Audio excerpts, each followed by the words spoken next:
Our next speaker, Vikas Jingran, the Swami's question. The Swami's question. Vikas Jingran.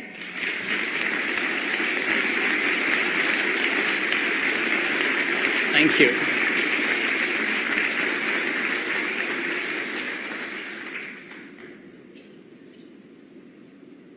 My hands were shaking. My throat was dry.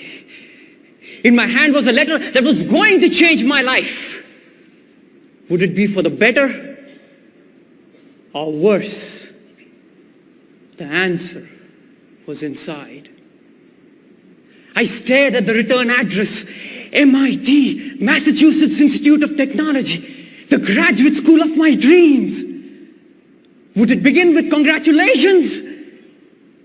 Or you've got to be kidding. The answer was inside. My mind drifted back to the time when it all began, 14 years ago.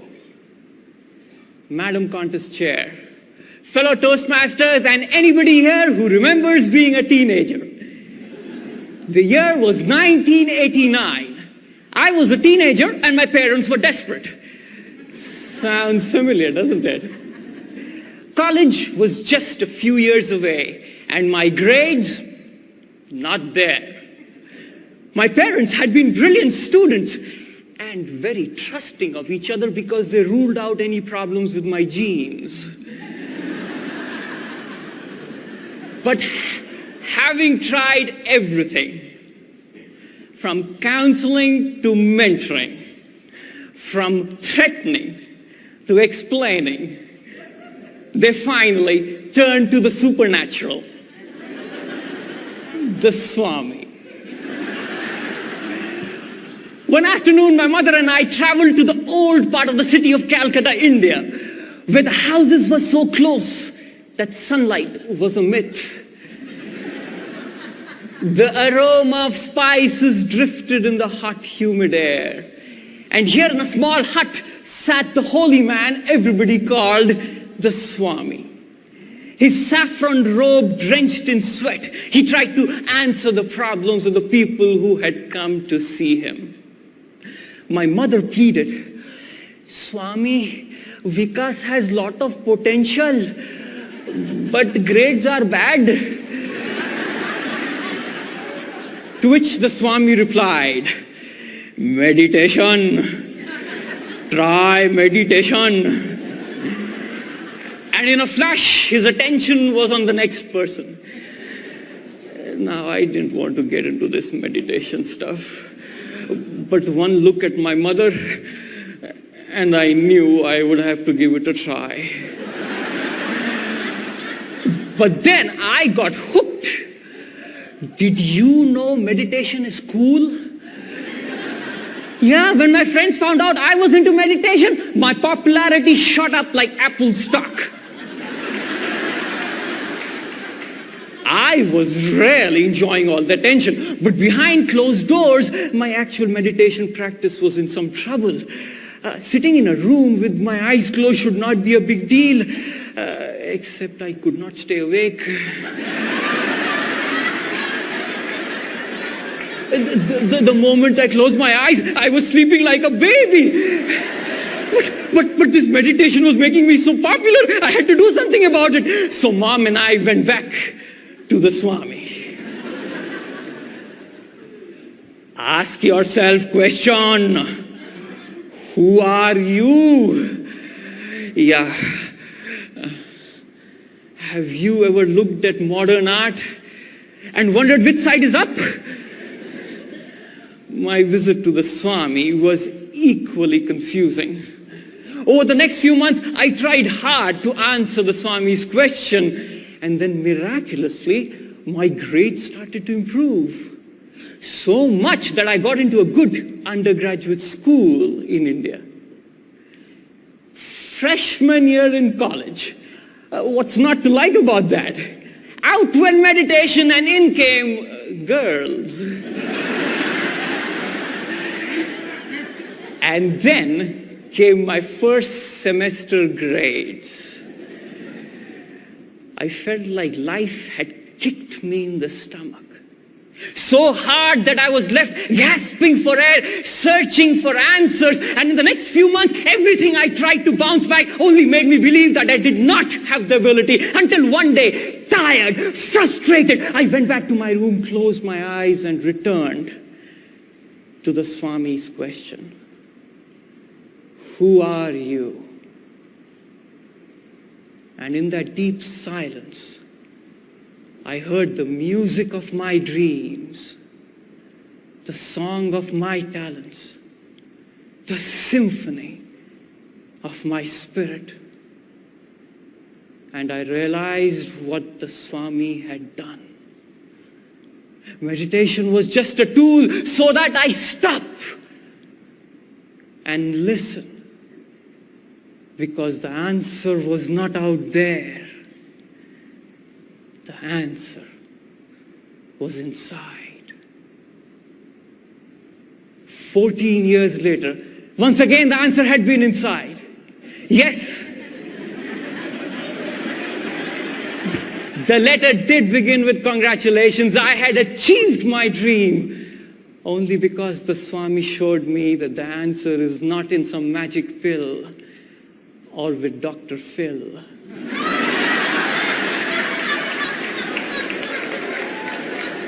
The answer had always been inside. Friends, have you ever looked inside? What if the answer to your problems is not out there?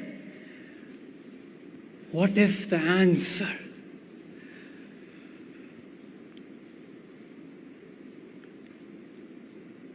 I ask you now what the Swami asked me then. Who are you?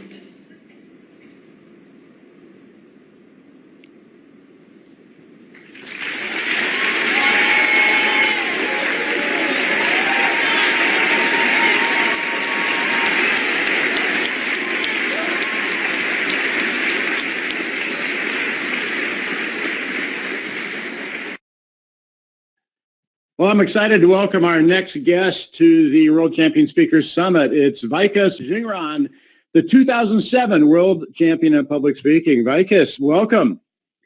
Thank you, Lance. It's fantastic to be talking to you today. It really feels nice.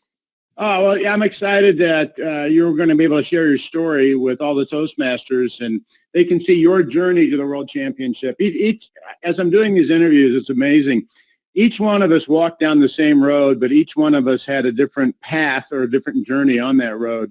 And it's fascinating for me as a world champion to listen to everybody else and see what their path was.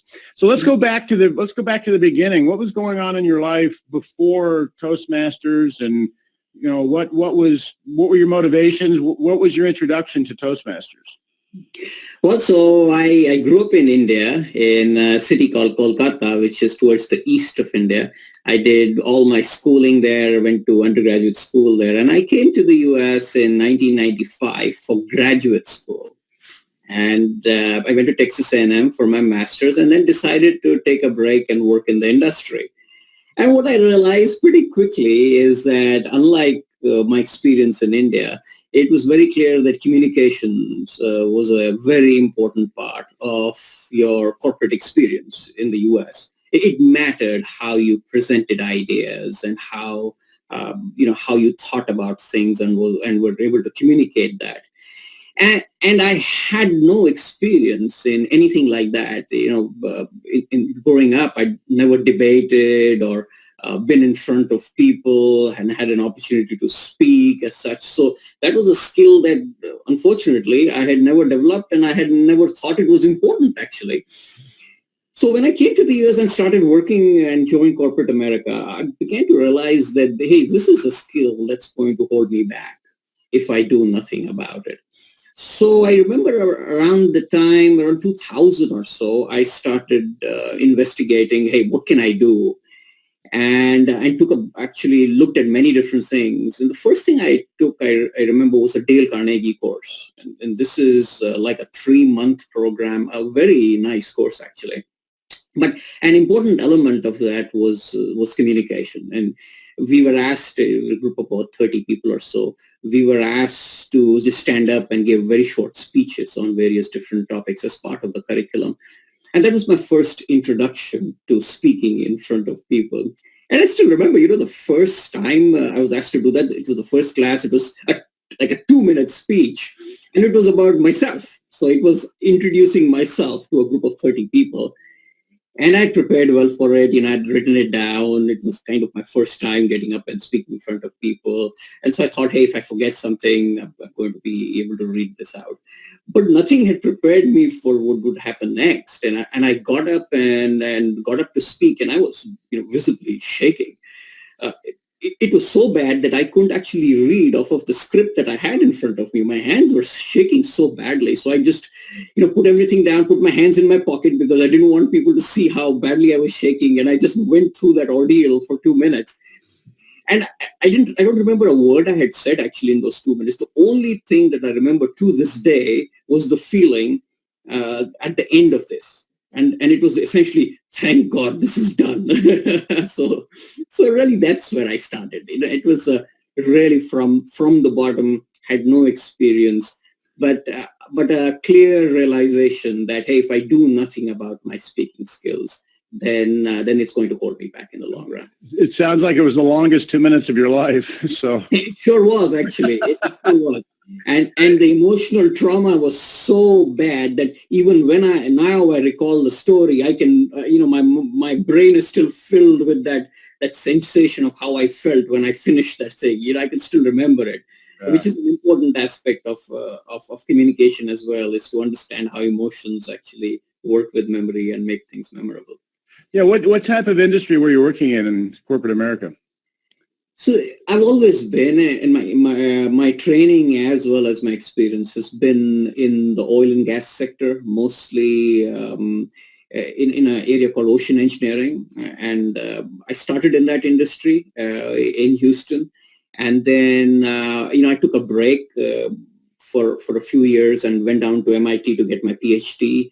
And this was a time frame from about 2004 to 2008. And it was actually during that time that I won the World Championships. I was actually part of District 31, based out of Boston, a PhD student actually at MIT when I'd won. And so after this experience, I then became very interested in Toastmasters. I found out about Toastmasters, started visiting a club with Cisco Toastmasters. Cisco is a food products company out of Houston, and that's where I started. Okay. And we had a couple of mentors there, and I was really trying to get to become a better speaker. And I found out very early that to compete is actually one of the best ways to improve your speaking skills. Because only through a competition, unfortunately, within Toastmasters, do you get to work on a speech multiple times. Unless you're a professional speaker, of course, Right. you're called to speak at various districts, then you get to work on the same speech multiple times. But otherwise, typically how Toastmasters work is you write a new speech every time. And you never get to a place where you have a gold standard, worked on a speech multiple times and kind of refined it to where, hey, this is as good as things can be. Right. And measure every speech against that. And what I realized was that the only format within Toastmasters that allowed me to do that was competing. Yeah. So while competing, I would work on the same speech multiple, at least to the district, so you work on it 5 or 6 times. And by the time you get to the district, it's actually a fairly good speech. And what that does is, even if you don't do well at the district or don't win and move on, what it allows you to do is you have a speech now that is like your gold standard. And the next time you write a speech, you're going to compare it to that gold standard. And you're never going to write a speech that is, way below the standard that that you can achieve. So it's a very nice way of just helping yourself benchmark against what you can do, what your capabilities are, and then working and improving your capabilities. Very well said on that. I want to roll back just a little bit. So you're working in the oil and gas industry at this point, and you join a club at Cisco? Because normally when I see corporate clubs, they don't want people like outside of the corporation joining their club. So it's interesting that you're in a completely different industry, it's a completely different corporation. And also, how did you locate that club? Yeah, so actually, at the time I was working with a very small company based out of Houston. They didn't have a Toastmasters corporate club, so I had to look outside. Okay. I was looking for a club that would meet, sometime during lunch. That would be the best format for me. And I just went to the website and tried to find, hey, which is the nearest club? And this Cisco club popped up. It was pretty close to where I was, and they were very welcoming. It was actually a corporate club, but an open corporate club. So okay. They would allow people to come from outside and join them. And, fantastic group of people, very energetic club, very well run. And so I got lucky in that sense. There were a couple of very, very good speakers who were able to work with me, to mentor me. I think Larry Harden, was the name of my first mentor out of the Cisco club. Fantastic. So I really got a good start and was able to improve my skills very, very effectively during the first year or so. And then right after the first year, within the first year, actually, I think it was 8 months in when I joined my first competition. What was your first competition? The first competition, I think, if I remember right, was a tall tales competition. And I had this wonderful tale that I cooked up. And through that process, I began to realize that I do have a flair for storytelling. I do enjoy it. And even though, I was very scared, there were some skills that I inherently had, which I knew nothing about until this experience, which I could come to bear and tell some really interesting stories. So that was my first time I competed. I think I made it to the area level, and at the area level there were 3 people who competed, and I was not the first or the second. So you came in third. I can't get third in area, right? There were 3 people that competed. So it was a lot of fun, but every time I competed, I was able to do a little bit better. Just one step forward. And so the next time I competed, the next year I made it to the division. Again, didn't win. I think I came in second at the division. And then the next year I was able to make it to the district. And then the next year I was able to make it to the regional. And then was this all in? Was this with international at this point that you were or were you doing humorous and tall tales and table topics? Were you doing different competitions or? No, so actually by this time, I think the first time I did a tall tales, I think one I did was humorous. Everything else was international. And I figured that my speaking style and what I wanted to do with developing stories and the kind of things I wanted to talk about, the international was the best fit for me. Okay. So I would use the other forums mostly for practice and really compete in the international level. Really, not that I was trying to actually win the world championship. I mean, that was not really in what I was going after. I just wanted to improve. Right. And I was doing whatever possible to just improve. I was actually a member of multiple clubs at this time, 2 or 3 clubs. I would speak at least once a week, sometimes 2 or 3 times a week. And it was just an intense burst of just getting out in front of people so that I could get to a place where I was speaking properly. So, Lance, I'm sure you've probably gone through the same thing, but in my mind, you don't even start speaking until you get over the fear of public speaking, because until, when you're afraid, you're thinking about yourself. It's all about you, how people will perceive you, how, you look like a fool in front of people. And speaking is completely about the audience. So in my opinion, you don't even start speaking in public until you get over the fear and it's no longer about you. So I was just trying to get in front of people as much as possible so that it's no longer about me. It is about them. And what I was going to say is that, and this has come up a number of times in these interviews, I think there's this sort of progression we go through. At first, you're just trying to stand up there and remember your speech. You're so, then after a while, you can start to remember your speech. And I'm going to ask you about this in a second, but then it was like, look at me, I'm the speaker, and look how good I am. And it's not about the audience, it's all about you. And then through some course of events, we wind up getting a big dose of humility that sort of brings us back to earth, and we realize, oh, it's about the audience. And then that's when our speaking really, at least for me, and a lot of the guys I've talked to, there was a lesson in humility that was given to us at some point that we went sort of reoriented on life, and that's really made a lot of difference. It wasn't pleasant when it happened, but it was a needed lesson. But I would say it's actually great that it's that way, because it takes a lot of pressure off yourself. When things are not about you, you can generally tend to relax a lot more. Mm-hmm. You can tend to understand, hey, this is the value that I provide for the audience. You're a lot more sure about what you want to say. The words are no longer as important. You don't have to memorize things. You just bring some value for the audience, which a lot more people can get comfortable around. But what makes us uncomfortable is when it's about us. So the moment you realize that, hey, it's not about me, it's actually about the audience, public speaking actually becomes a lot easier. At least for me, it became a lot easier. I was able to relax a whole lot in front of the audience. It didn't matter whether I was saying the wrong things, whether my hands were in the wrong place, the gestures were wrong. Those are all about me, right? You worry about it when you're worrying about how will I look. As soon as you start worrying about, are they getting it? Is my message getting across? Am I making a difference? Am I providing value? All of these things become completely unimportant. And that's a big switch. When that happened, I believe that's when I really, maybe stepped it up a little bit. I was able to connect with my audience and to make a difference in their lives. Yeah, I totally agree with that. And from a non-Toastmaster speaking environment, the competitions, and I want to reiterate what you were talking about. To me, the competitions are the third leg of development in Toastmasters, because we get very comfortable in our club.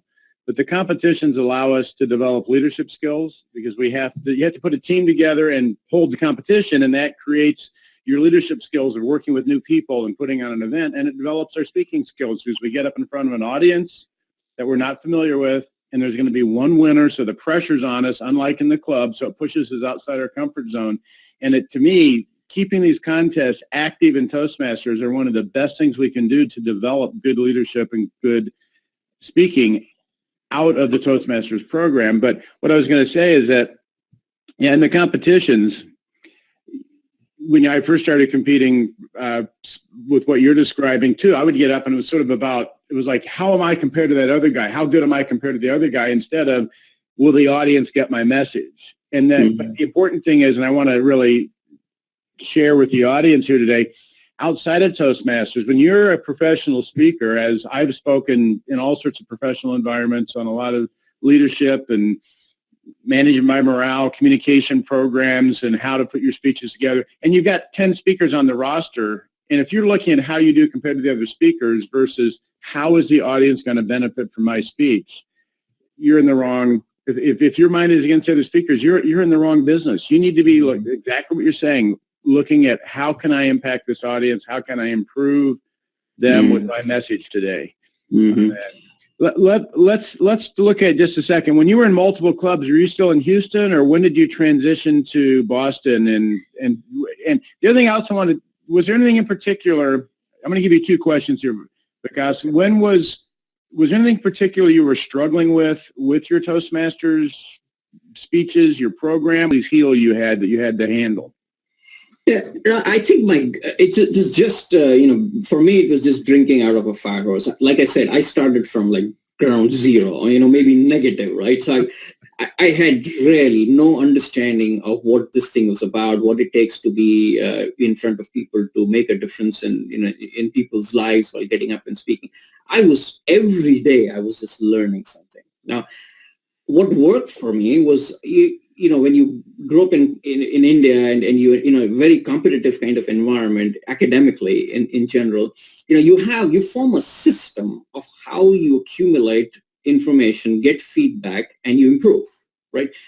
So even though the system I had built was from a completely different environment, in a completely different setting, I found that it was very useful for me to use that system in Toastmasters to improve myself. So I was extremely, I guess, good at being able to figure out, hey, this is not working. This is what I need to do. And this is how I improve, right? So I think maybe that was slightly different. It came from my experiences and my background growing in a very different kind of an environment.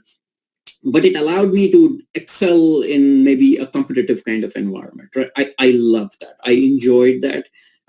I was scared, but I enjoyed it. It was a thrill for me, right? So sometimes people might have a slightly different perception or an experience when they compete, and that's okay. They might be fighting other other issues for me, and I was just trying to learn and had no experience or background or knowledge around communication. Others come in at a very different level, at a much higher level, right? But they might be fighting other fires or other demons.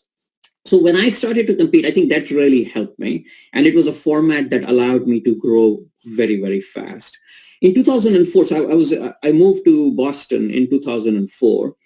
And even before I got there, I was going to start my program at MIT, but I had figured out which club I'd like to join, connected with the president there.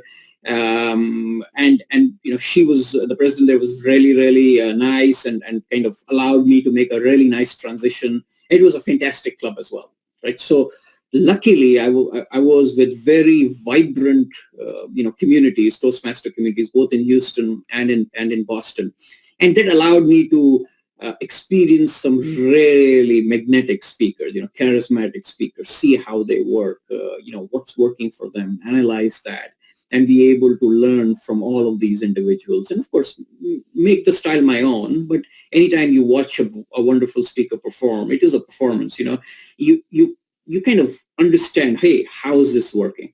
What is this person able to do that attracts the command and the attention that the audience is giving that person, right? And you can always learn from that. So that was just being around fantastic speakers, which is an advantage being with Toastmasters. You get to be around very good speakers. You can always pick up a few things and incorporate that in your style and understand how you can use some of those things to make yourself a better speaker and to connect better with your audience, to get your message out there. Excellent. I want to focus on one thing I see coming out of this talk with you. You're talking about your experience in India and how you had a system for like accumulating information and knowledge in an area, and you were applying that to Toastmasters. And one of the similarities, Vikas, I see between you and me is when I came into Toastmasters, I wasn't just doing a speech. I was doing the same thing. I wanted to improve that skill. And so I did multiple manuals multiple times, but every time I did it, I was trying to get a higher standard developed. And I see a lot of people, and I'm saying this for the people watching, I see a lot of people come in and they sort of do their speech, and it's like, well, I did my speech. But did you do that speech? Did you push that speech as hard as you could? And did you do it to really work on the vocal variety, or really work on the gestures, or really work on getting to the point, whatever the message was in that speech? Did you do it to really perfect that skill that Toastmasters is asking you to perfect? Or did you just go give a speech and I sort of threw it together and now I want to be a world champion? Because that person is going to compete against someone like you or me who is trying to get the most, and we have a system and we're looking and we're trying to get as much out of this Toastmasters experience as we can. And that's one of the things that I've picked up from different world champions as I've interviewed them, is that there was a drive to improve. There was an attitude of wanting to soak up as much of this as we could, as uncomfortable as it may be at the time. We still wanted to get through that. So I want to make that point for the people that are watching this interview. No, that actually has to be the focus, in my opinion, because the World Championship is really a result. Many things have to come together, and I'll maybe share a couple of stories of how it could have completely gone the other way in 2007 for me. Many things lined up for me to be able to win that World Championship. But what is a constant is my level of speaking, the growth. That doesn't change whether I win a trophy or not. So I think that has to be the focus, right? And if in that process you're able to win a couple of trophies, that's fantastic. But eventually the trophy comes and goes. What stays constant is where you are as a person and as a speaker, right? That doesn't change whether you have a couple of trophies or not. So the focus has to be on growth. The focus has to be on where you are as a speaker. In fact, I tell everybody, and I tell that for my academic side, having a few degrees from good schools, as well as my speaking side, is that if you talk to me for 15 minutes and you don't feel that, hey, this person is a good communicator, then the trophy means nothing. It's completely useless, right? Because what the trophy is supposed to signify a level of excellence that you bring to a certain topic. And that happens with an academic degree as well, right? If that level of excellence doesn't exist, then the trophy is hollow. You got lucky. You will never be able to replicate it, right? And that is not a good position to be in. I don't want to get lucky, right? I want to be at a level where I can replicate that performance again and again. And that happens through focus on growth. That happens to focus through excellence. And that happens from focus in what value I provide to my audience. Right? Yeah. So I think that has to be a very important aspect of people who are joining Toastmasters and want to do well. I got to tell you, you're so much singing my song right now. I mean, I competed for 13 years in this competition, but my biggest fear when I was coming along was that I was afraid I might win it and not know in my heart that I wasn't a world champion, because I got lucky. I've said this in a couple of interviews, but that, an alternate had to come, and there's a great speaker, but an alternate because they had a death in the family or something, and then somebody else went overtime, and whatever, somebody else who's a really good speaker, something happened, and I wound up being the best of the worst that day, and I got the trophy, but I knew I wasn't at the level that all the other world champions were. My desire was to reach that level of excellence, and it was going to take as long as it took. I wanted to get there. I wanted to stand on top of the mountain. I just didn't want a plastic trophy. Very, very, very good point.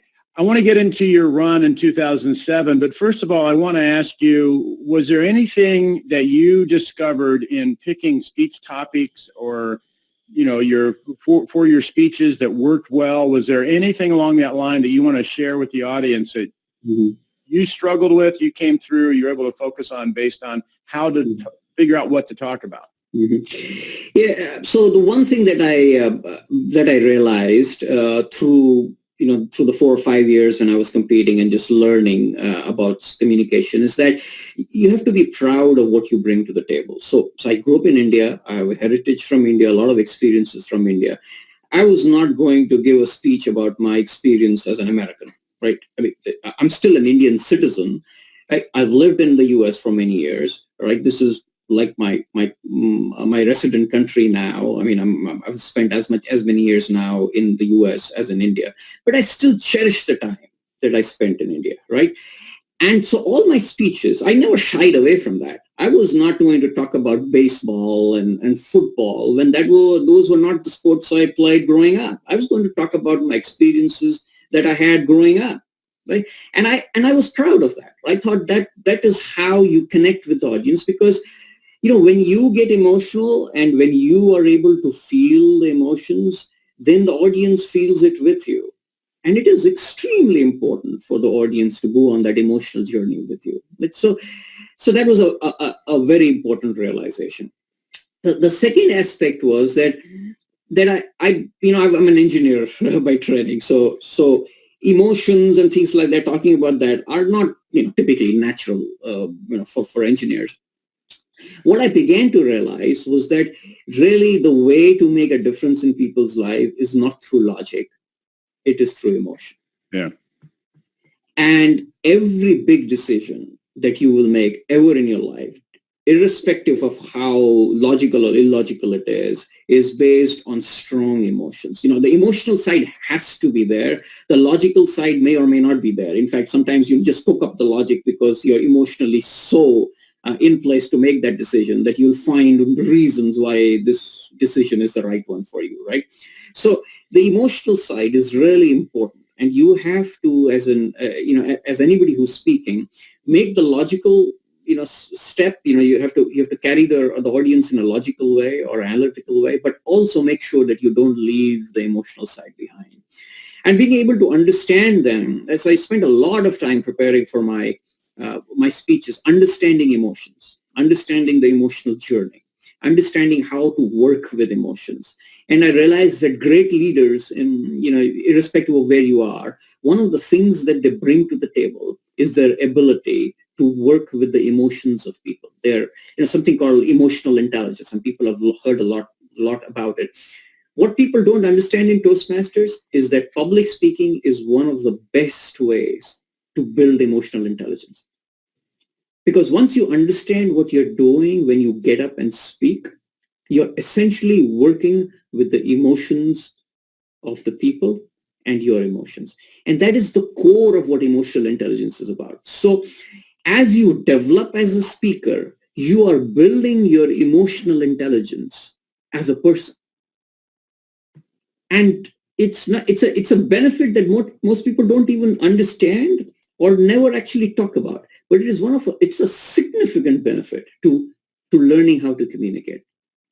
So what I began to understand was how to work with emotions, really. I mean, that was my learning over the 5 years. If I had to just put it to one line, is I became better and better understanding how to work with the emotions of people. And what that allowed me to do is to leave very powerful messages with people, right? Because I understood how to take them on emotional highs and lows and be able to leave them in a place emotionally so that the message I left them with remains permanent. And that became the style that I started to write my speeches around. Beautiful. Was this just a journey that you were discovering on your own? Was there any specific body of information you're using to understand emotions, or was it just figuring it out through the 3 or 4 clubs you were in, speaking on a regular basis and getting that empirical experience?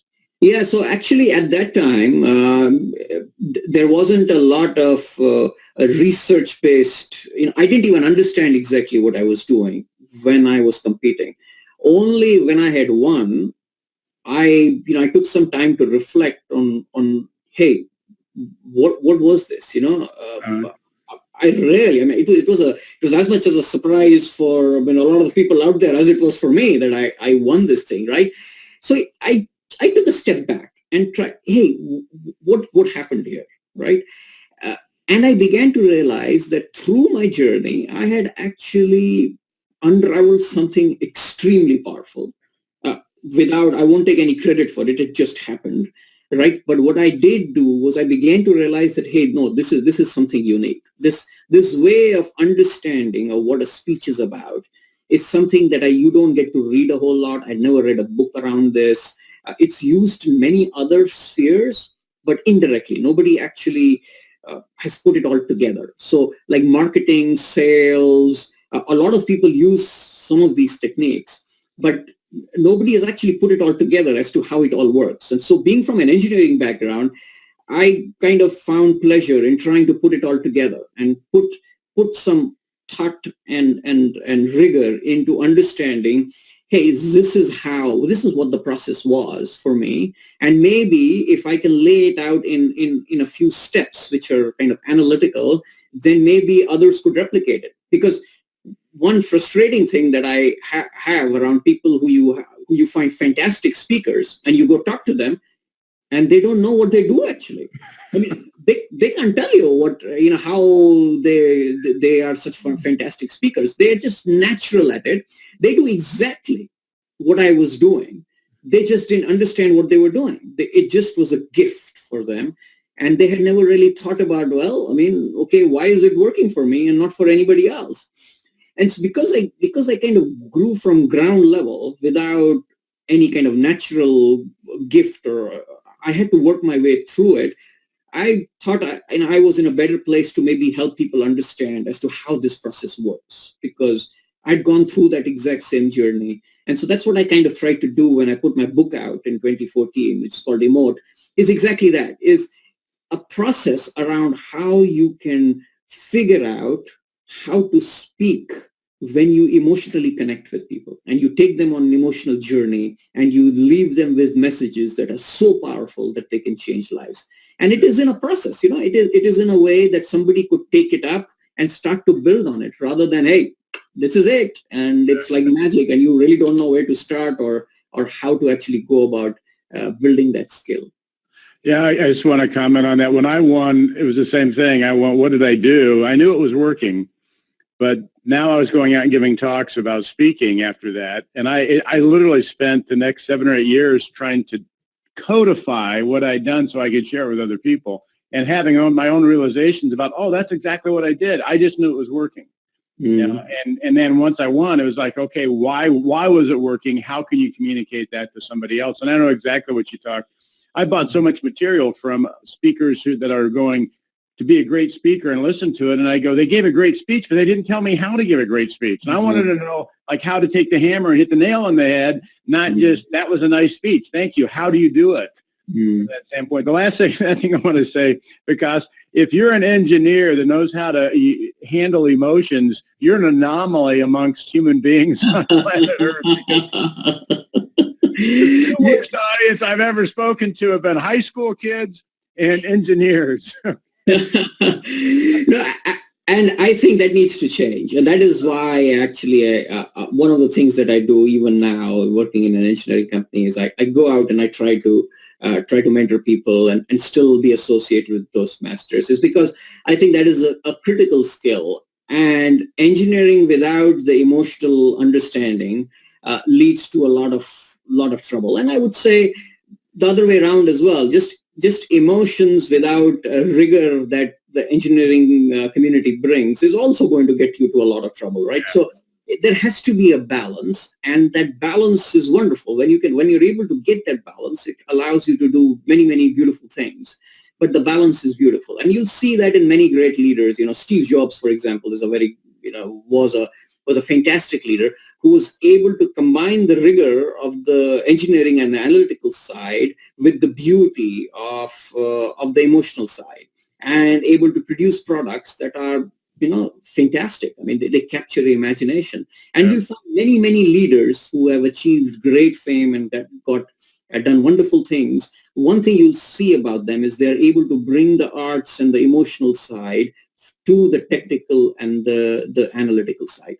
And when you're able to combine them, then you are able to achieve wonderful things. And that's the space that I play in right now.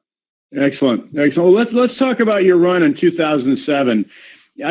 Was the World Championship even in your scope or vision in 2007 when you were starting to compete, or was it something you were considering, or was it I'm just competing and having fun and learning?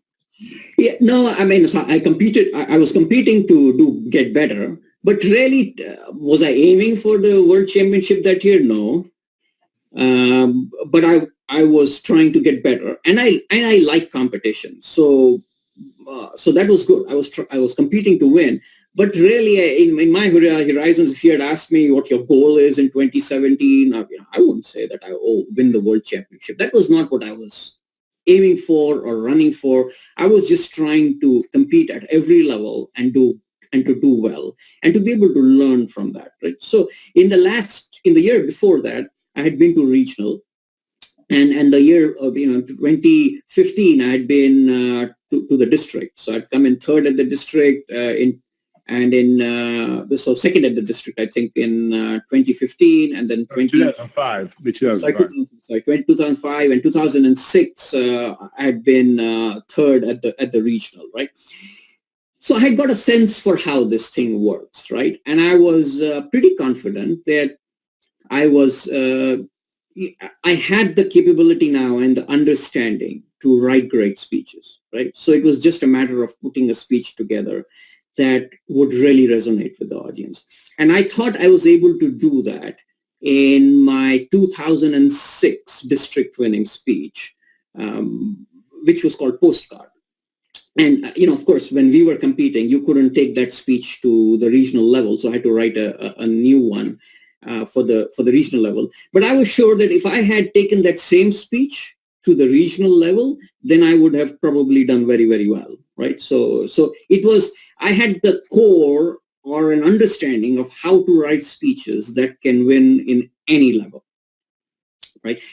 And that was my gold standard. So I talked a little bit about setting gold standard. I had a clear gold standard now. And in fact, not only me, anybody who heard the postcard speech would not let me write a speech that was lower than that. My club would say, hey, great speech, not as good as the postcard. You go and practice for a different club. Hey, great speech, not as good as the postcard. So it forced me to a level that was pretty high and a benchmark. And is essentially the final speech that I used to win the 2007 championship. The Swami's question was basically based on that kind of a benchmark. It was as good, if not better, than the postcard. That was the standard that everybody around me expected and set for me. And I think that's the beauty of competing, is that you get to a place where you can set your benchmarks and your gold standards, and then you improve on that, and then you improve on that, and then you improve on that. And I would think that every Toastmaster needs to think in that respect. How do you set benchmarks and gold standards that you can then strive to or improve upon? And that then is how you basically improve your speaking skills. But if you're giving a speech every time, a new speech every time, you never get to set that gold standard, right? And it's a separate speech every time. You've never really refined it. And we need to somehow find a way to get away from that. Initially it's okay if you're just getting into Toastmasters. Eventually you need to start setting benchmarks and gold standards. Yeah, I've been amazed how I would take an idea and early in the speech development, it would be clear over here, and you think you have a good speech, and then you look at how far you work that thing and where that speech winds up, and you go, oh, you wouldn't even recognize the speech at the end on how much you could improve it. And there have been so many people. I've probably coached, well over 300 people over the last, 13, 14 years. And it's amazing how many people will write a speech and they go, they're not looking at that this is just the first step. They're looking at, no, I've got it. I just need some tweaks in it. And I'm looking at the speech and going, no, you have a couple tweaks that work. Everything else needs to work on it. Vikas, was there anything specific you were doing in your preparation that you found to be very beneficial to you?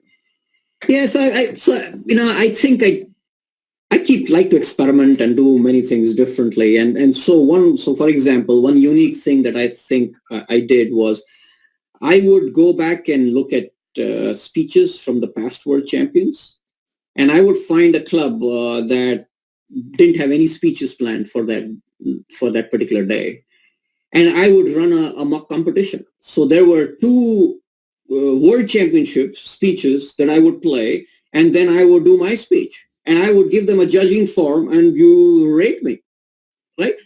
So it kind of, when you set your standards high, and when you and you're wanting to improve and really get feedback, you can get very creative. And this was hey, these are speeches that I've already won, right? This is what it takes to get there. How am I doing against them, right?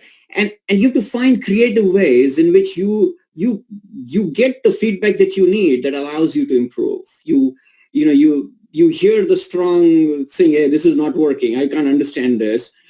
And that's exactly what you need, because that allows you to then move your speeches forward. And again, I used to go out and compete and practice as many times as I can. I had fantastic coaches. Sometimes you have to find a mentor or a coach that works for you. And some people, people call me all the time to help them with their speeches. And one of the first things I tell them is that you need to find a mentor who works with your style. It doesn't matter whether he's a world champion or has is a professional speaker. That helps. But typically, long-term relationships with mentors only form when their speaking style and the way they think are similar to your speaking style and the way you think, right? And so you need to find somebody who is like that. And so I had somebody who had actually never even won district. And her name was Mary Maloney. She used to work at MIT as well, and was a writer and was in long-time Toastmasters. And she and I just hit it off. I mean, she used to think like me. She's very creative, very poetic, and my speeches were written in that kind of a format. And she was my, first mentor, essentially. In that space, helping me craft speeches that were really effective. And so that's, so I keep telling people, go find somebody who you can work with. That's the most important thing. And then the person who helped me the most when I was going for the World Championship, and this is also credit to Mary Maloney, when I got to the finals, she basically said, Vikas, I think you need somebody who has a little more experience at this stage. I've never been there. We work very well. I'm happy to help you out, but I think you need a mentor who's actually been on the big stage just to understand, the nuances of that experience. And so again, I reached out to somebody who spoke in kind of thought like me, which was Dave Sanfasone, who's out of the Boston area.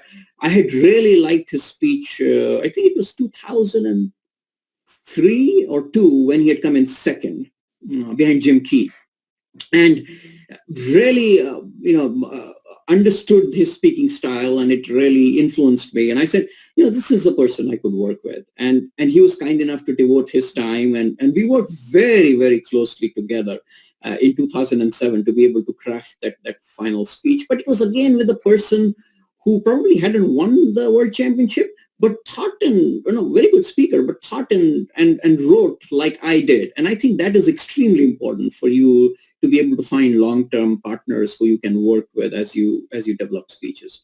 Excellent. Excellent point. So let's talk a little bit about just your run-up that year.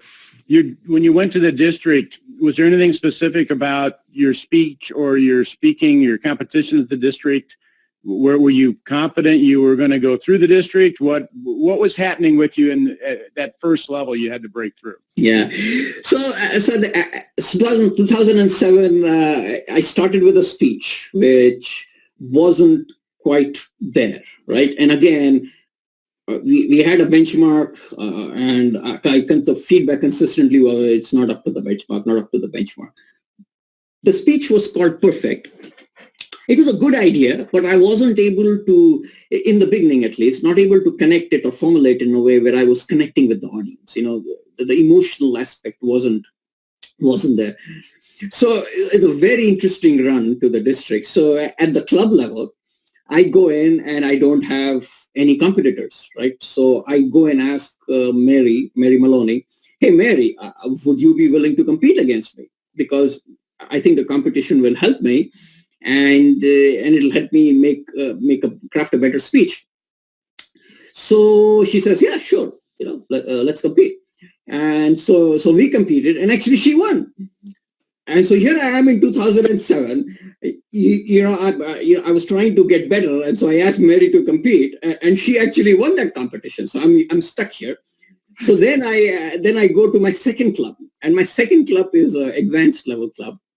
And they usually, they sometimes have competitions, sometimes no, they only meet once a month. And so I'm trying to convince the president of the advanced club, no, we need to have a competition because I'm stuck here and I can't move on to the next level. Because I lost at my last club, we need to have a competition. Yeah. So finally I convinced them that, okay, we need to have a competition. And I ended up winning that competition. So that's how I advanced to the area level. And then I go to the area level, I won the area level, and then I went to the division level. And later on, and at the division level, I was competing against some really, really good speakers, right? And there was an African-American lady, I forget her name now, very, very good speaker. And I think she came in third the year after. I won in 2008. I'm just forgetting her name right now, but she was in that competition. And so again, it was very, very close. My speech was still not, right there. I was still improving it. And later I found out that, so this is again through the grapevine, that, it was actually a tie.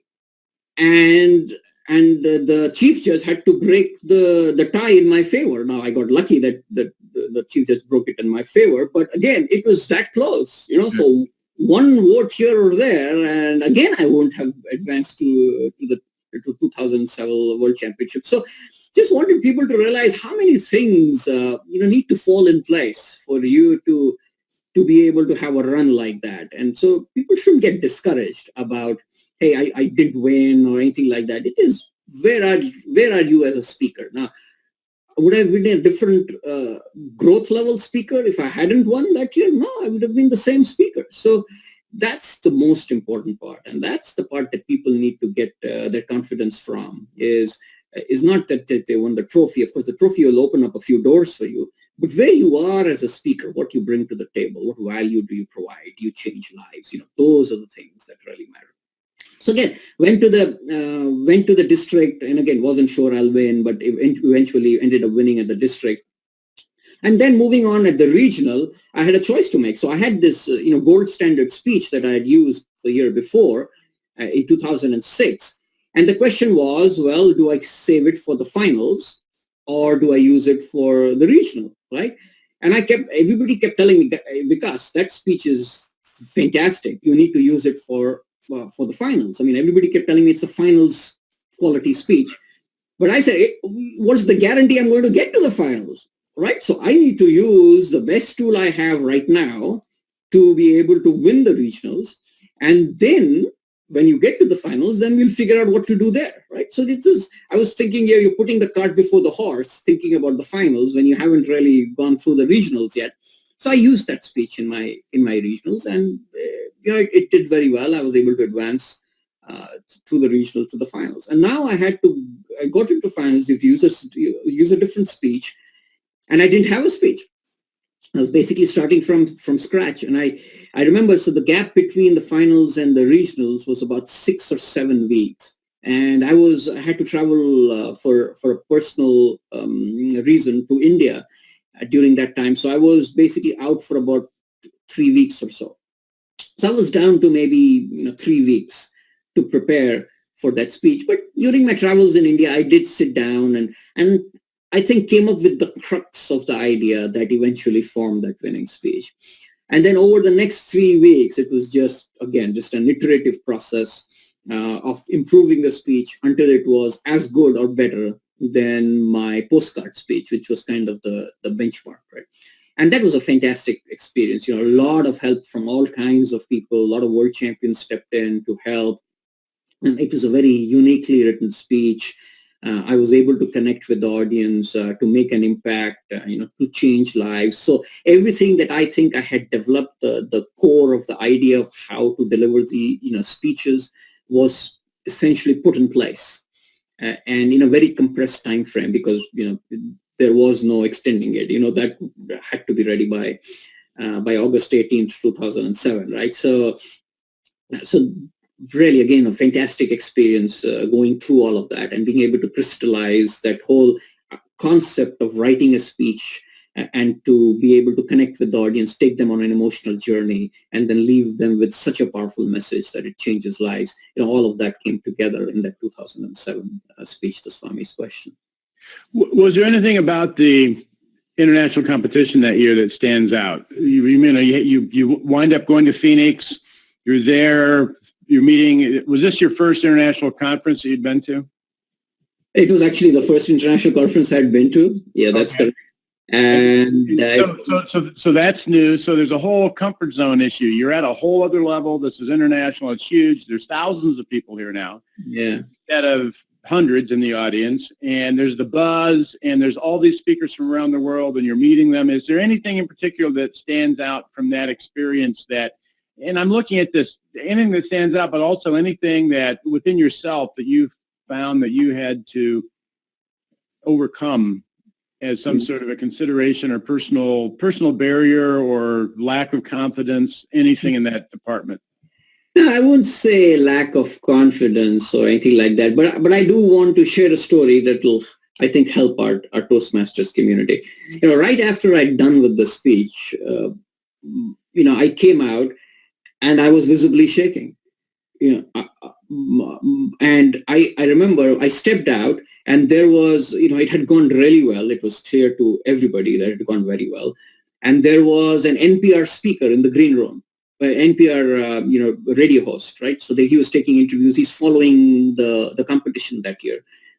And so he immediately grabbed me and said, hey, that went well. Tell me something about it. And here I was kind of visibly shaking, and that's not the image that you have of a world championship speaker. But I want people to understand that it is not about you at all. It doesn't matter exactly whether you're afraid, you're shivering, you're stuttering, you have an accent. None of those things matter. It is how are you able to connect with your audience and change lives. It is a completely outward focused objective of a speech, right? So what you are going through is actually reflected, and the emotional journey is reflected in the audience. But it doesn't matter whether you messed up a few things or you're afraid or none of that actually matters eventually. Eventually it matters is how did the audience feel? It is only about their emotional journey that this public speaking is all about. And I want to emphasize that because some people have this impression that you have this extremely confident person out there who's just making such a big difference and they can do nothing wrong. And it can't be anything, just as far from the truth as it can be possible, at least for me, right? And it's important for people to know that. It's important for people to know that they can do it. They just have to get, beyond themselves. When you get beyond yourself and you start thinking of others and you put others before yourself, wonderful things start to happen. And it's the same for public speaking as well. Yeah, beautiful. So you're sitting there in the audience and they read off speaker number 3 and read off speaker number 2 and the clock's ticking and they say now the 2007 world champion in public speaking. What's going through your mind? What happened when they read your name off? Just take us back to that moment with whatever you can remember at this point. Yeah, so I mean, my wife was with me, and she had my wife is probably my best critic. She knows exactly how I speak, how I come across, and she had kind of indicated that it went well. So we knew that it would do well, whether it won or not. That's besides the point. But you get a sense of how a speech went, and this one went well. So I was again completely unprepared for it. I didn't know what to expect. I always joke that I gave the worst speech of my life in accepting the trophy right after I gave the best speech of my life. So, I didn't know. I hadn't prepared for winning. I didn't know what to say. I probably mumbled through and through that whole part. It was an overwhelming experience, to say the least. Really, that's not what I was competing for. Tell you the truth, I was competing to improve.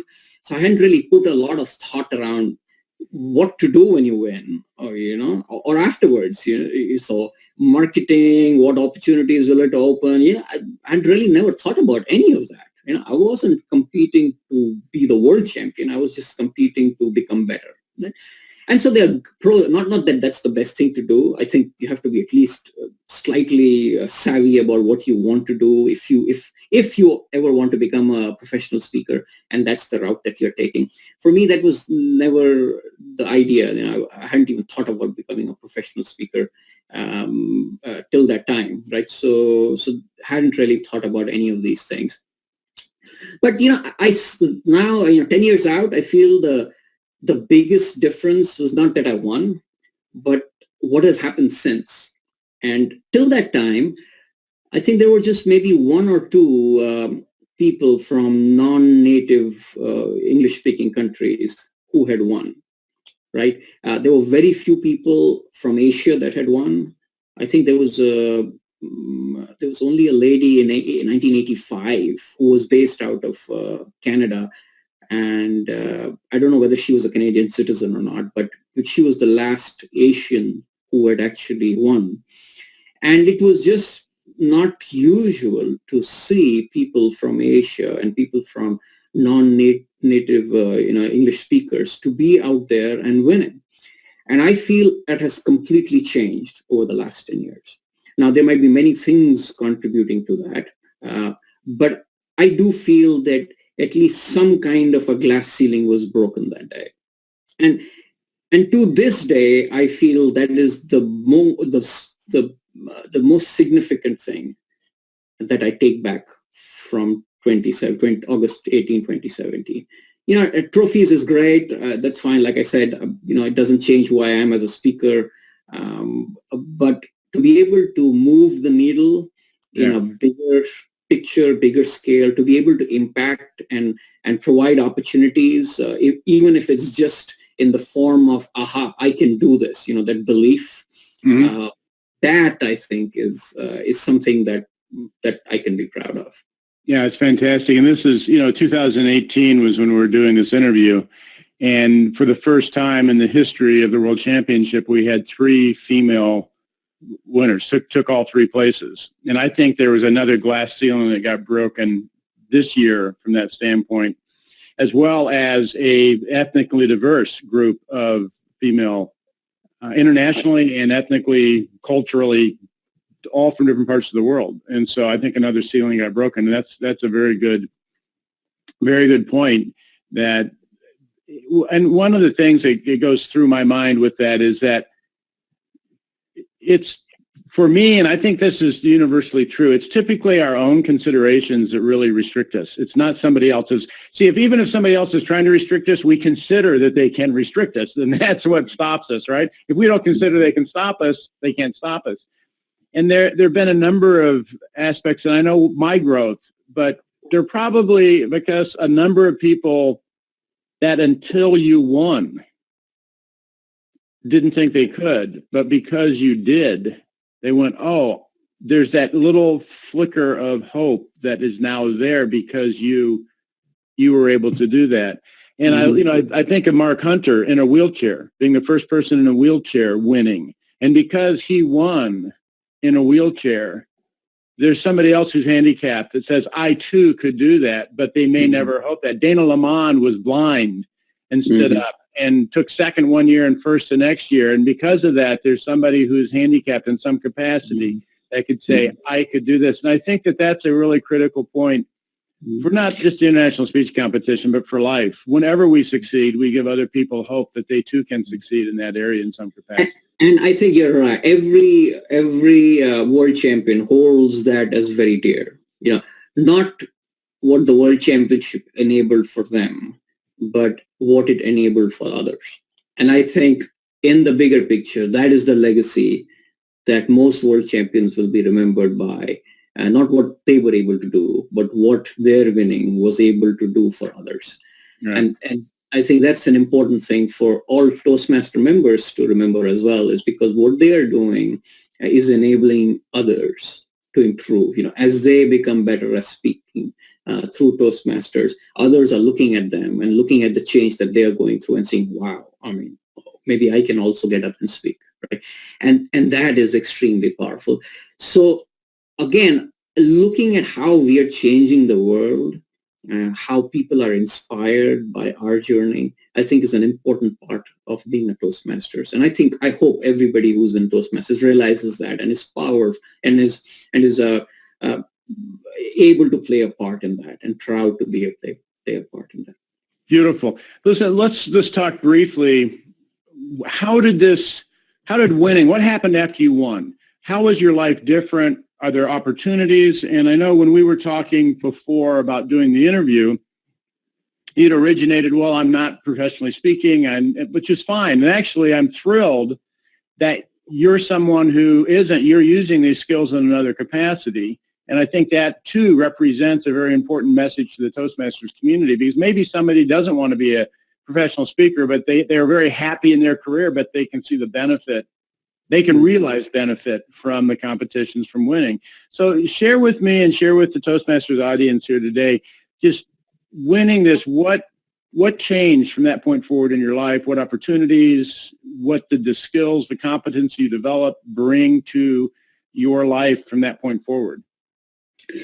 Yes, after I won, of course, I got really busy right after that because I was trying to finish my dissertation, my thesis at MIT. So I really didn't have a lot of time to celebrate, not run in the streets and shout and hey and look at me. And I would have loved to do that maybe, but I just didn't have the time to do it, right? So I got back to work. But having said that, my district was extremely helpful. I mean, they provided a lot of opportunities. There were a lot of people. I made fantastic friends over the time, and they're just genuinely happy, right?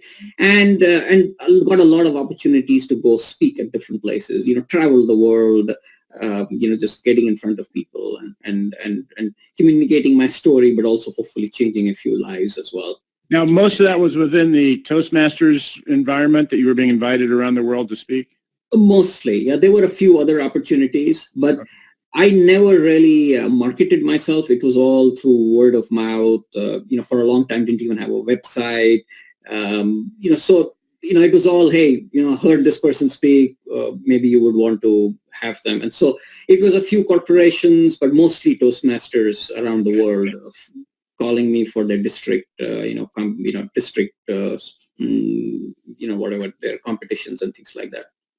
But eventually I had to make a decision. I got out of MIT and then I had to make a decision whether I want to pursue this as full time. And to tell you the truth, if you want to do justice to being a professional speaker, especially if you have small kids, and it takes a fair amount of time. I mean, you have to do a good job. And if you're a professional, a paid speaker, then there is a certain amount of quality that goes along with it. There's an expectation for a certain level of what you bring to the table. And so the decision was, well, I mean, that's going to take a lot of time, or I'm going to work with, and I joined Shell at that time.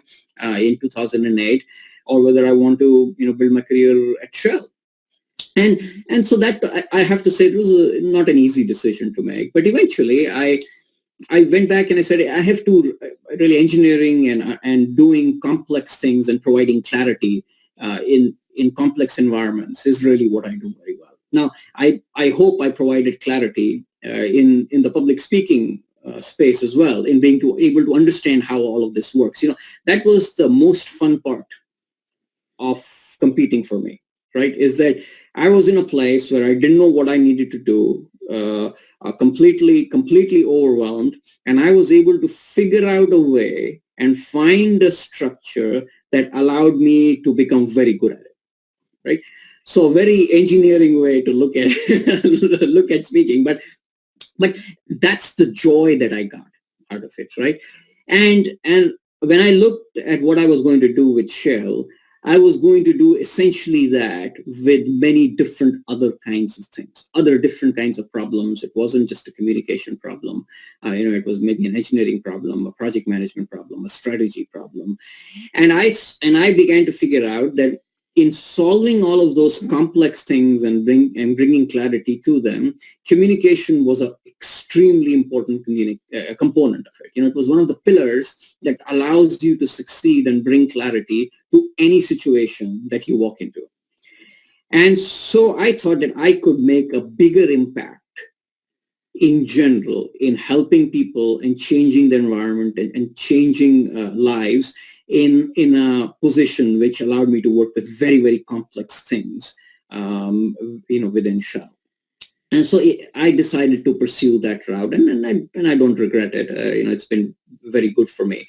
But I have to emphasize that the reason I enjoy it, and I think I'm a little bit successful at it, is because of the core skill set around communication. Because as you progress in any organization, communication becomes more and more important in a leadership role. To be able to speak and articulate clearly in an efficient way, a succinct way, is not something that you find typically in most organizations. It is a rare skill, and it brings a lot for a leader to be able to do that. Right now, we are very lucky that we have a structured program that allows us to learn how to do that within Toastmasters. But most people just, fumble through it, and it might be by coincidence that they figure it out, and some people never figure it out, and that becomes their Achilles heel in their growth in a company, where they are fantastic in any other way, but are not very good in articulating ideas clearly and able to galvanize hundreds or thousands of people behind a cause or a vision or a strategy, which is absolutely essential for any leader. Yeah, that's beautifully said. I say, it's interesting. The further up you go in leadership, and a lot of people have said this, I teach this, further up in leadership, the more soft skills, interpersonal skills you need, and the less technical skills you need, because you need to know what's going on. And in your case, engineering, the people who are down on the computers every day need all those analytical skills. You need to be able to work with the human beings behind the keyboard, not the keyboard. And for several years, I did a series of trainings for the Navy and their officer corps and their construction battalion training. And I had a number of commanding officers that came up afterwards and said, every single problem, and this is the point I want to make, every single problem you're going to have as an officer is going to stem from your communication. Lack of it or ineffective, it's going to be a communication problem, and that is the source of it. And that is really the truth, that when you get into leadership, you can handle anything with communication, and improper communication skills are going to cause all the problems you're going to have at that point. On that. So, very, very, very well said. I guess if there's anything in particular, like tips or advice that you would give for someone who's listening to this, who's considering competing or considering a run at the World Championship, anything, you've given us some great insight in the last hour here. Is there anything in particular that you would want to either reiterate or you add to that you haven't shared so far? Yes. So one, I would strongly believe that you have to stay true to your style. And I think it's, we tend to get to a place where we look at other speakers and we say, well, that worked for that speaker, so I'm going to try that, right? But the best way to connect with an audience in an authentic manner is to be yourself on stage. So I always tell people that public speaking is not a monologue, it is a dialogue. And the dialogue is happening at an emotional level. You say a few things and people get emotional, the emotions that are generated in their audience, and you feel that emotion. That's your feedback system, and those make you feel a certain way, and that's the cycle that goes on throughout that emotional journey. So it is not a monologue, it is a dialogue. And to be able to have a dialogue, you have to be there present in the moment, to be able to feel the emotions that you are going through, but also your audience is going through. You cannot be worried about what I'm going to say next, or what am I feeling, or thinking about other things. You have to be there present in the moment. And that is the basis of forming or delivering fantastic speeches, right? To be able to do that, then you have to be really authentic. You have to be very comfortable in your skin. And if you are uncomfortable, then that shows, because then you cannot be in the moment. As soon as you get uncomfortable, you will not be present there to be able to have that emotional dialogue. So get comfortable with who you are. What you are and what you bring to the table is good enough, right? It is good enough for you to deliver fantastic speeches. We are all emotional beings, and the basis of learning how to speak, one of the things that I've realized is not just you have to learn a lot of skills. Actually, you have to unlearn a lot of skills, because we have to go back to the basis of who we are and be comfortable with that. But in our society and in the way we've been taught, we put these layers and expectations on ourselves that don't allow us to be who we are, in the moment. We are always trying to pretend to be something else. We have an agenda on our mind and we're trying to be who we are not. And that takes away from good speaking. So, and be comfortable with who you are. And if you can get comfortable with who you are, then you're able to connect emotionally with your audience. And that is the basis for delivering fantastic speeches. So my biggest advice to anybody is just think about that. Think about whenever you're on stage, just take a second and say, hey, am I comfortable with who I am? Is this me, or am I trying to be somebody else right now? Yeah. And when you get to a place where it's you and you're comfortable with it, you are then prepared to change lives and to deliver fantastic speeches. Yeah. Very well said. Just to back that up, I always say the hardest thing in public speaking is to just be yourself and talk to the audience. And the hardest part about that was being yourself, because I really say my journey was really a journey of more self-discovery. As you said, and you say you have to unlearn a lot of things. I felt like I was peeling this onion. I just kept peeling away all the things that weren't me until I finally it was just me on that stage. And I'm so thankful there was an organization that allowed me to give that many speeches and lose that many contests and keep me in the organization. Very nicely said, Vikas. What two other things I want to just touch on before we wrap up here. You know, when you and I did this competition, it was the regional system. We had 3 speeches. We had time between each speech to prepare. It wasn't necessarily fair at that time to a lot of the international speakers, because they had to arrive on Tuesday and have a competition and speak on Saturday. And so there was an unfair advantage to basically the North American speakers. And we saw that in the competition. So, but we had 3 speeches that we had to do, and we had the regional system. And then Toastmasters shifted it to 2 speeches and everything at the finals, the semifinals and the finals at the convention. Now they're putting in a video quarterfinal and then the semifinals and the finals at the convention. When you look at the growth that you had and how you benefited from these competitions, how do you see an effective structure so that we actually get the most benefit and growth out of this competition for the Toastmaster members? How would you like to see the competition structured? So that's a very interesting question, because you can never get it perfectly right for everybody. And so, I'm not surprised that the Toastmasters organization is experimenting with a few ideas and also trying to incorporate what is the reality today, which is a lot of this communication happens via video conference and over large screens, and you're not there present in the moment. There are always challenges in this as well. I appreciate that it makes the ground level for everybody, and that's a big advantage. But to be there in the moment and to be able to feel the emotions, that's very difficult to do over kind of a video format, right? So the biggest challenge that we have as speakers right now is, in the age of communication that we are in, we are losing our ability to understand and feel the emotional side of communication. Yeah, so everything is around texting, and everything is around Facebook and forms of communication that distinguish between the communication and the emotional side.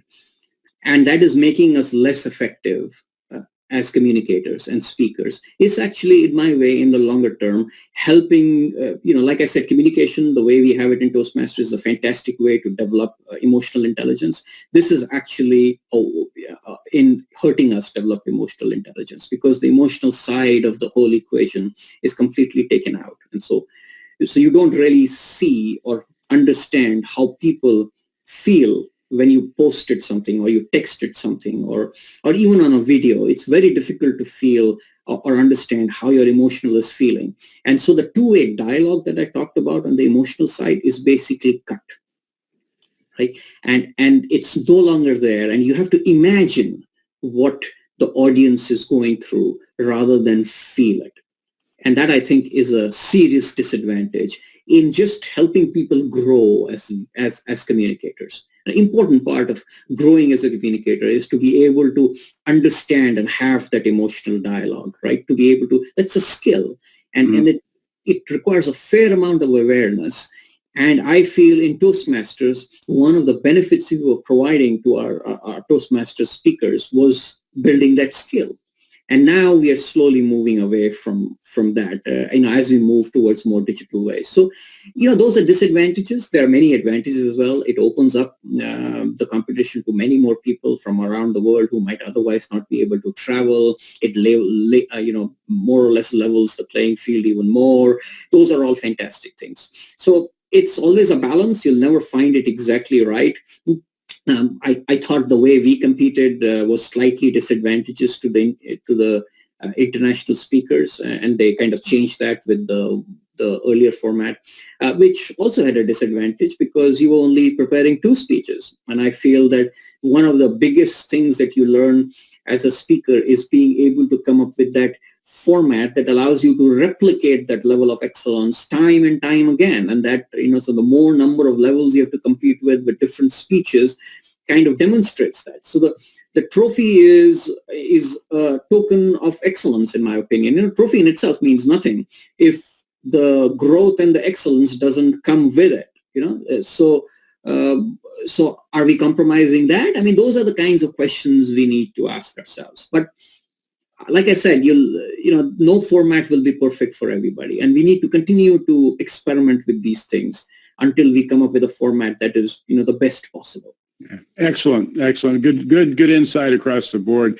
Last thing is, what are you looking for? Somebody is wanting to contact you, or you want someone to contact you. What type of people, or are you even interested in having people contact you about different opportunities, unless it's to be the CEO of Shell? But no, are you looking for speaking opportunities or coaching opportunities? So this is your opportunity to just go, this is where I have some interest. I know you have a book, Emote, on the emotional aspects of speaking, and all your contact information is going to be here on the site, so you don't have to give websites out or anything like that. That's on your page. So anyway, why should somebody contact you? What are you looking for? Well, so the way I look at it is, hey, I'm still very involved with communication. It may not, I'm still involved, by the way, in my local Toastmasters club. So I still do that. In fact, just in 3 days, we are doing a membership drive, and I'm going to get up and speak and help them recruit a few members in our corporate club here. So I'm still very much involved in various aspects of speaking. So if you feel that something probably in this interview or something that you heard from somewhere else makes you feel that I can help you out, feel free to contact me. Like I said, I don't do this as a living, so for a living. So there are phases when I'm extremely busy, and I will let you know. I'll let you know, hey, I can't help out right now, but it gives me tremendous joy to be able to help people and improve people, to be able to contribute and provide value in this space. So feel free to let me know, LinkedIn, Facebook, email, any of those work. If I don't get back to you or don't feel offended, it's just because probably I'm chasing something else here at Shell. But if I have time, I will get back to you, and maybe we could work in helping in whatever help you need. Otherwise, I mean, speaking opportunities, again, the same. If there is an opportunity where you feel I can help your audience or provide some value in a conference kind of a setting, or some kind of a leadership summit that you're having, please feel free to contact me. If I'm available, I certainly make time for those kinds of things. If I'm not, I'll let you know, right? So I'm not able to take most of these things that come my way, but there are places when work's light, or I'm able to manage this because of the schedule that's in front of me. And if it is possible, then I really enjoy doing it and making connecting with people, helping people out. That gives me a lot of joy.